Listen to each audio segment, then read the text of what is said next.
పలకని దేవుడు. పూర్వం భద్రావతి నగరంలో ఒక రామాలయం ఉండేది.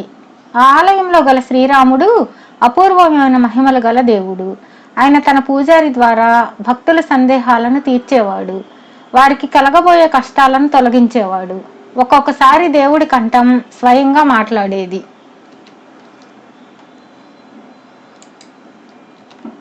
అలా జరిగినప్పుడు ఆలయంలో ఉన్నవారు భక్తి తన్మయత్వంలో మునిగి పరవశులైపోయేవారు.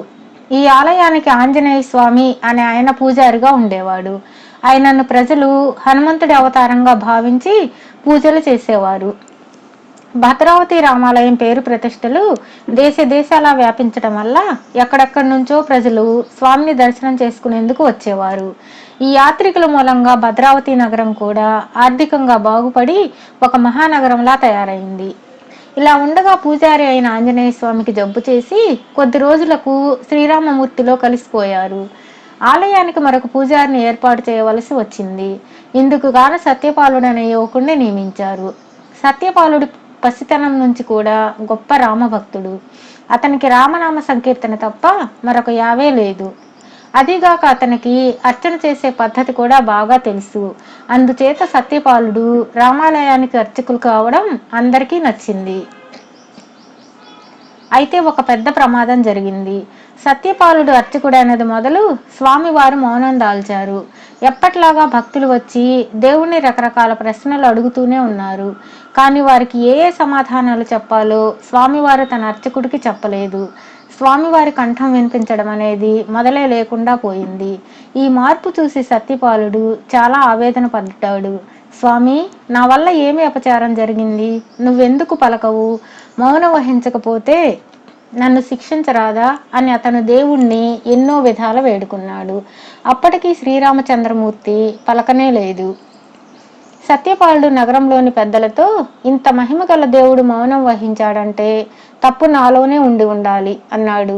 అవును నాయనా, తప్పు నీదే అయి ఉండాలి. దాన్ని ఎలాగైనా సరిచేసుకొని స్వామివారి దయ సంపాదించుకో, లేకపోతే మన ఆలయానికి గల ప్రతిష్ట కాస్తా పోతుంది. యాత్రికులు రావడం మానేస్తారు. మన నగరానికి అరిష్టం చుట్టుకుంటుంది అన్నారు పెద్దలు. సత్యపాలుడికి మతిపోయినట్లయింది. అతను ఆలయానికి తిరిగి వెళ్ళి వెర్రివాడిలాగా గుడివాకిట కూర్చుని ఏదో ఆలోచించుకుంటూ ఉన్నాడు. అప్పుడే గుడికి వచ్చే వారి సంఖ్య తగ్గిపోతున్నది. మధ్యాహ్నం వేళకు గుడి నిర్మానుష్యమైంది. ఎవరో వస్తున్న అలికిడి విని సత్యపాలుడు తల ఎత్తి ఒక ముసలదాన్ని చూశాడు. ఆ ముసలదాన్ని అతను ఎరుగును. ఆమె ఒక భక్తురాలు. తరచూ ఆలయం ఆవరణలో కనబడుతూ ఉంటుంది. అప్పుడప్పుడు చీపురుతో ఆవరణ చిమ్ముతుంది. చెట్లకు నీళ్లు కూడా పోస్తుంది. ఆ ముసలిది సత్యపాలుణ్ణి సమీపించి, ఏం నాయనా, స్వామి పలకడం లేదా అని అడిగింది. లేదు తల్లి, ఏం చేయాలో నాకు పాలుపోవడం లేదు అన్నాడు సత్యపాలుడు నిట్టూర్చి. డిబ్బెంలో నుంచి ఒక 100 రూపాయలు తీసి ఇచ్చావంటే దేవుళ్ళు పలికే మార్గం చెబుతాను అన్నది ముసలిది. ఈ మాటలు విని సత్యపాలుడు మండిపడి, ఛీ ముసలిదానా, నువ్వేమో భక్తురాలు అనుకున్నాను. లంచం తీసుకుని భగవంతుడి అనుగ్రహం సంపాదిస్తావా? పో అవతలకి అని కసిరాడు. ముసలిది ఆగ్రహించకుండానే వెళ్ళిపోయింది. ఆ మర్నాడు అదే వేళకు ఆమె మళ్ళీ సత్యపాలుడి వద్దకు వచ్చి, 200 రూపాయలు ఇచ్చేయి, స్వామి పలికే దారి చెబుతాను, నిష్కారణంగా చెడిపోకు అన్నది. సత్యపాలుడు ఆమెను మళ్ళీ తిట్టి పంపాడు. కానీ తరువాత అతనికి ఒక విధమైన అనుమానం పట్టుకున్నది.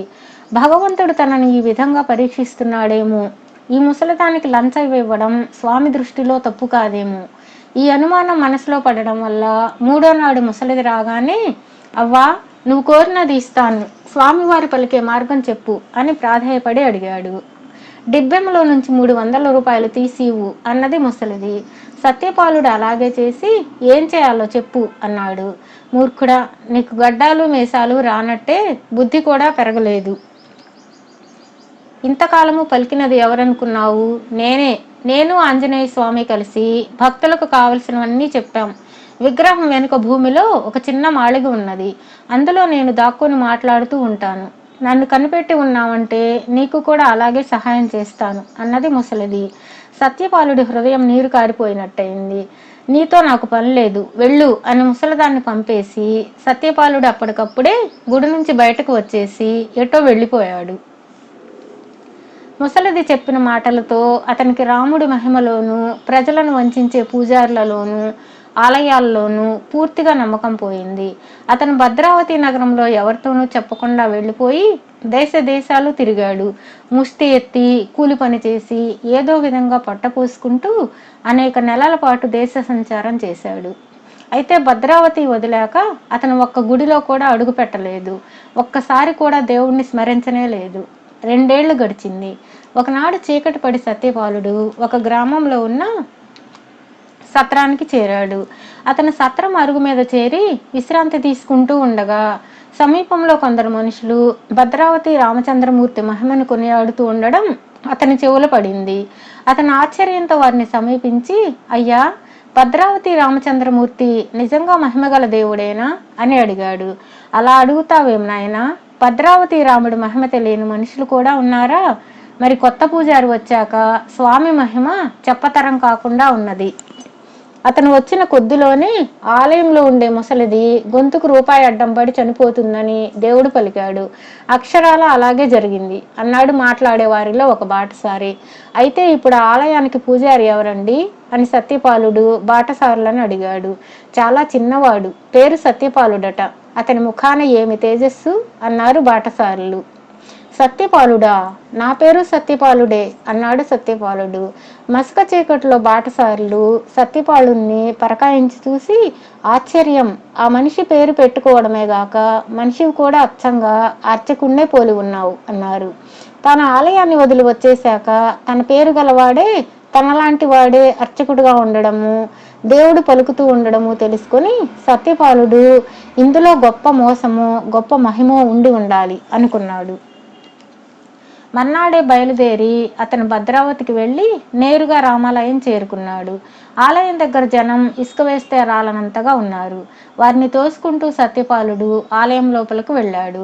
అతన్ని చూసిన వాళ్ళు అర్చకుడికి దారి ఇవ్వండి అని పెద్దగా అరిచారు. ఆలయంలో అచ్చంగా తనను పోలిన మనిషే అర్చకుడిగా పనిచేస్తూ ఉండడం సత్యపాలుడి కంటబడింది. అంతేకాక అర్చకుడు తనను దగ్గరకు రమ్మని పిలిచినట్టు వినపడింది. సత్యపాలుడు అర్చకుడిని సమీపించాడు. ఎవరో వంచకురాలు నా పేర ప్రజలను మోసం చేసిందని విని నాలో విశ్వాసం లేకుండా వెళ్ళిపోవటం భావ్యమేనా నాయనా? చూడు, నీవు లేనందున నీ పని యావత్తు నేను చేయవలసి వచ్చింది అన్నాడు అర్చకుడు.